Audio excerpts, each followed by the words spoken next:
honestly. I look at Kobe Bryant as that guy that is the best, one of the best in our league.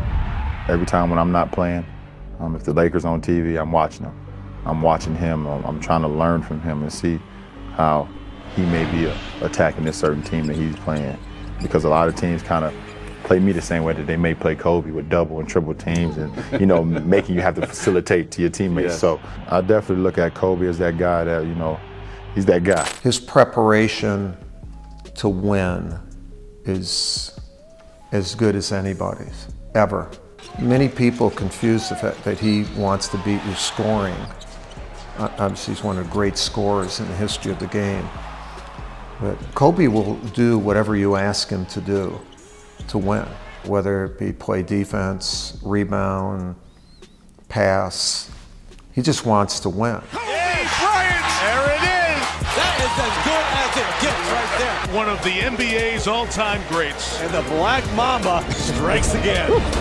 Mamba mentality it's a way of life. It's not an attitude per se, but it's a way to live, which is just trying to get better every single day. It's not something where you live with like a bravado or anything like that. It's just the simplest form of just trying to get better at whatever it is that you're doing. Yes! He's on fire! The Mamba! The players like Kyrie Irving, players like Giannis, these are guys that are really working to strive to do that. Oh, wow! Kyrie, the killer!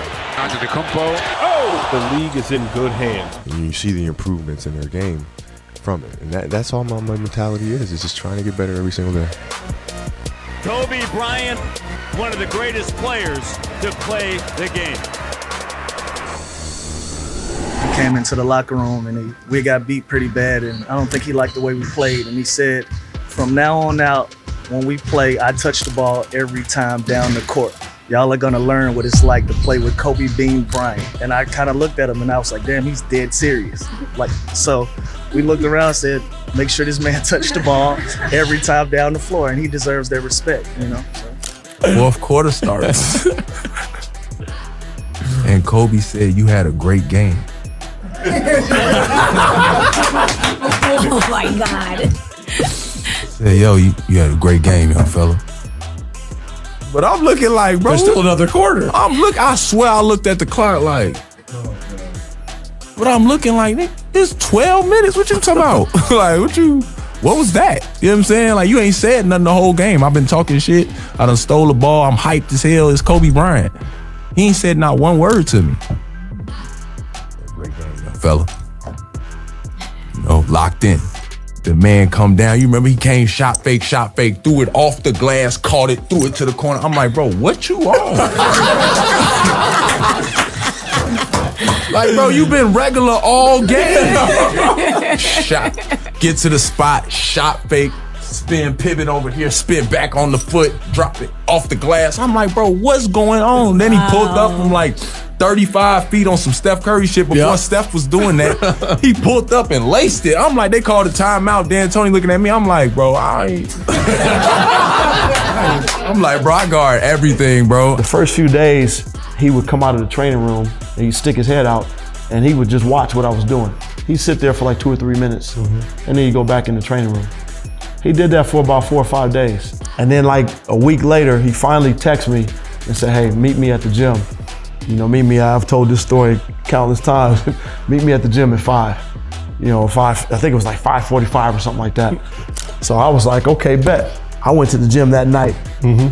Showed up, got there at like 4:30, thinking, it was that night. I waited for that dude. 5:30 rolled around, didn't show up. 6 o'clock rolled around, he didn't show up. So I was like, okay, 6:30, I'm going home. I came in the next morning, my normal time, showed up work around 7 a.m.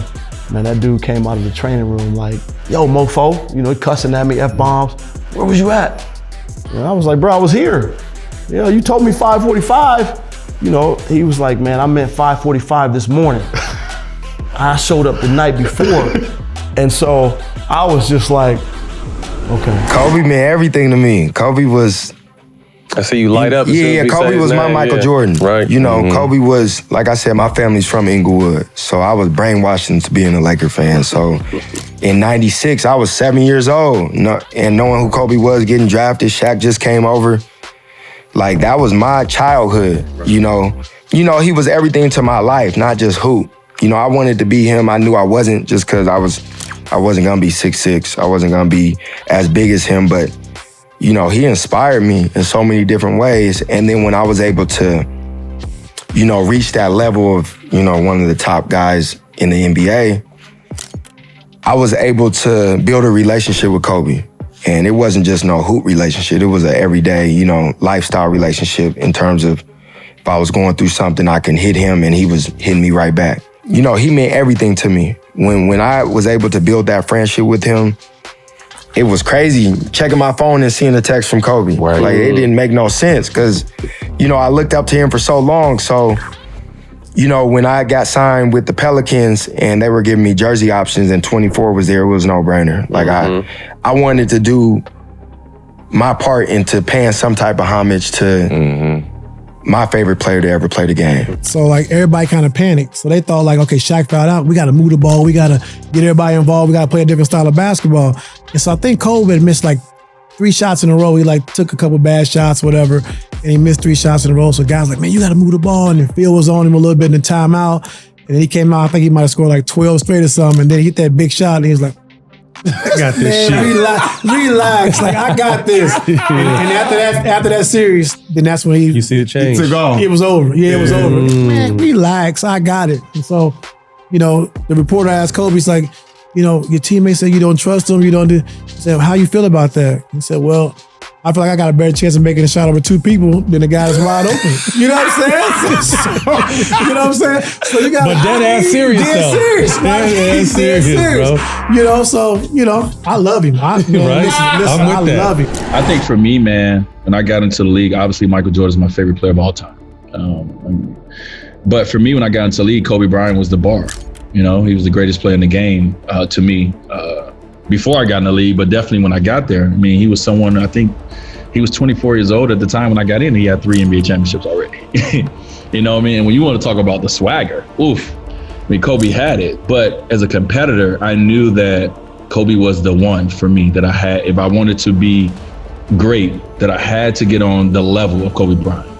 However I did that, I knew I had to get on his level or be respected by him in some way where he looked at me as equal. So it pushed me and he pushed me. And we didn't talk a lot early on, but I feel like when we got to around 08 in the Olympics is when we got close, you know? And it all started from training. Like, I think once you get around guys, you really see who they are and what they're built of because you're around them for 2-3 months. And Kobe saw that my grind was very similar to his grind and that me and him did a lot of things where it was just me and him and it wasn't no one else around, you know? And so he started respecting me in a way that I already had respect for him in. And then he just became like a big brother, you know, during the Olympics. You know, his knowledge of the game, even though I was a great player, Kobe had knowledge of the game that I didn't have. And so he became a person that I would go to and just, hey, what should I do on this play? Hey, you know, how should I do this? And he kind of like, you know, he came to me and said, listen, when he heard that I wasn't starting, and he knew that, I'm sure he knew that, man, you know, I know this is tough for D-Wade not to be starting on this team. But he came to me right away and he eased my mind. He was like, listen, when you get in a game and it's me and you on the floor, this is what I'm going to do. I'm going to pick up 94 feet. I'm going to turn these guys. And once I turn them, you do what you do. What about on the court? We playing in Boston. Playoffs? No, this is a regular season game. Okay. This is a regular season game. It was a point, he put so much pressure on me. I think he shot the ball every single time down. He had like 40. He had about 40 something.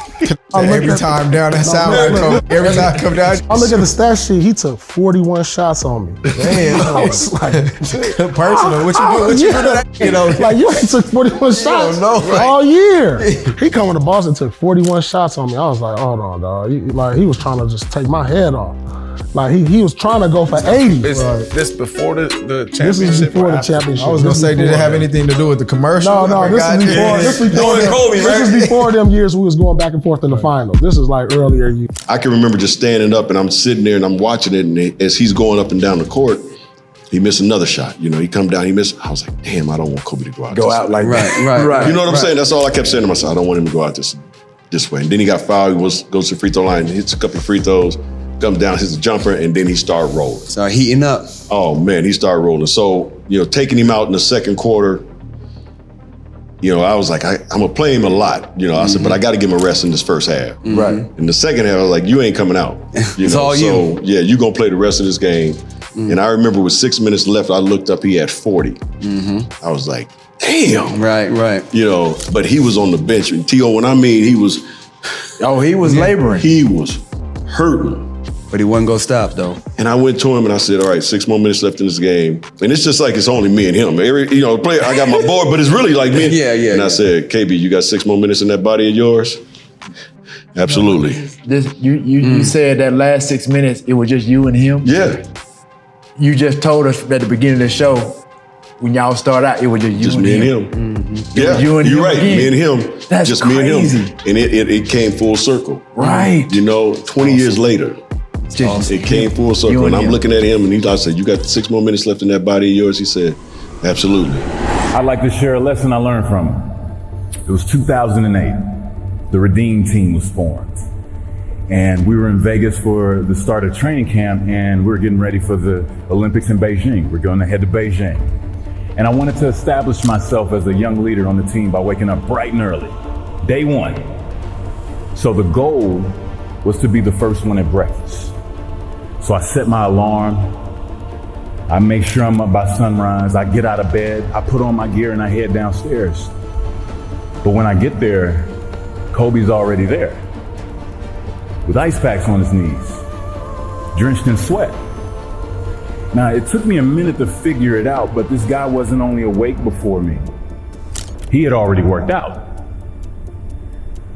He had just played in the finals days earlier. Meanwhile, I'd been off for months and I was still exhausted. What he had done that morning was incomprehensible to me. That dedication he had only days after falling short of an NBA championship. That taught me something I've never forgotten. Legends aren't defined by their successes. They're defined by how they bounce back from their failures. One thing I had in common with some of my other students and classmates was basketball.